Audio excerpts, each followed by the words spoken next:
Hey guys, it's Fadra with All Things Fadra, here to give you a movie review that you probably don't want. As some of you have told me, you don't want a movie review, you just move on along.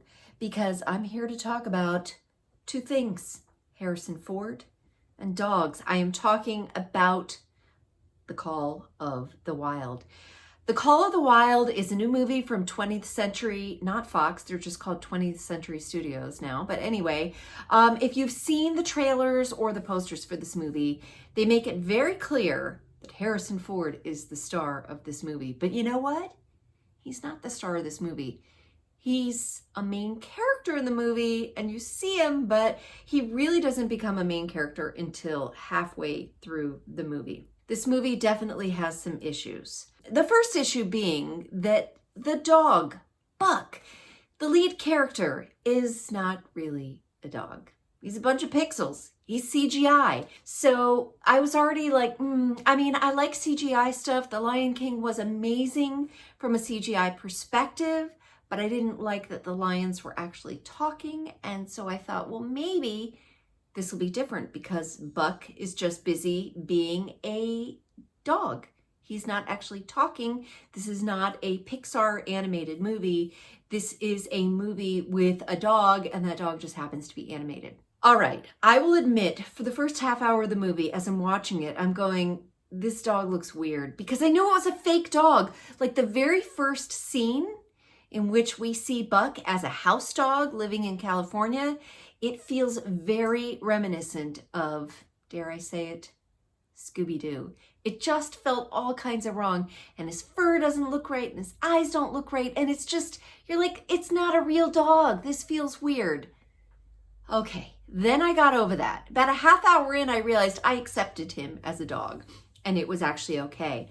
And when you start to watch the movie and you see the behaviors of the dog and the scenarios that the dog gets in, you're like, okay, I'm not sure that you could have made this movie with a real dog. It either would have been too dangerous or just not possible. Being a huge animal welfare advocate, I have to say, this is probably a good idea to go in this direction instead of making animals work in movies. But I love dogs, so I wanted to see a real dog.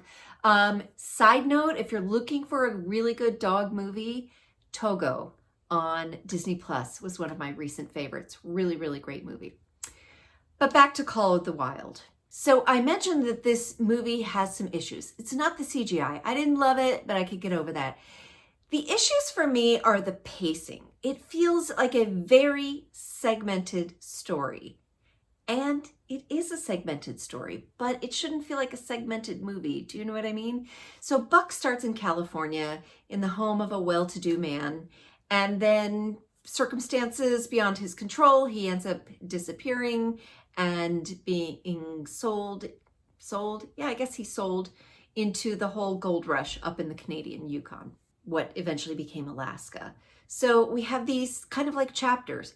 Buck's an at-home dog, Buck is taken, Buck ends up in the Canadian Yukon, he becomes a sled dog, and then things don't work out. He has a new owner, and then that doesn't work out, and then he finally gets to Harrison Ford. I don't want to give away too much, although this is a book that was set in, I think, 1903 or written in 1903. Yes, it was written in 1903 and set in the 1890s. So if I am spoiling it, I'm kind of like, too bad you had 120 years to read it. So that's okay. I've never read The Call of the Wild. So you know what I did? I went and looked at the synopsis and I realized that those segments, that's actually how the book is written. So it would appear to me, as someone who hasn't read the book, but read the synopsis, it's kind of like me in Cliff Notes in high school, it appears that the movie is closely aligned to the story. However, taking a book and making it a movie adaptation, there's some work that needs to be done to weave the story elements together. And it just didn't feel like there was this cohesive unit throughout the story. And I also feel like the movie's really about Buck, the dog. And that, yes, Harrison Ford's a big name star, but he really doesn't come in until the last half of the movie. So kind of pushing it as a Harrison Ford movie is a little unfair to the moviegoer. There are also a lot of other big stars. The guy from Downton Abbey, what is his name? With the beautiful blue eyes. He's in it. Karen Gillan is in it. And they all have really small roles. I'm surprised they got such big name people for really small roles. There are also some really great actors in it that I've never seen before. I did read how the book ends. The book ends with the bad guys being the Native Americans. And it kind of ends on this sour note of Buck the dog wanting to avenge the Native Americans. To me, it seems like they sort of made this a very PC movie and they took that element out of it. And I'm totally okay with that.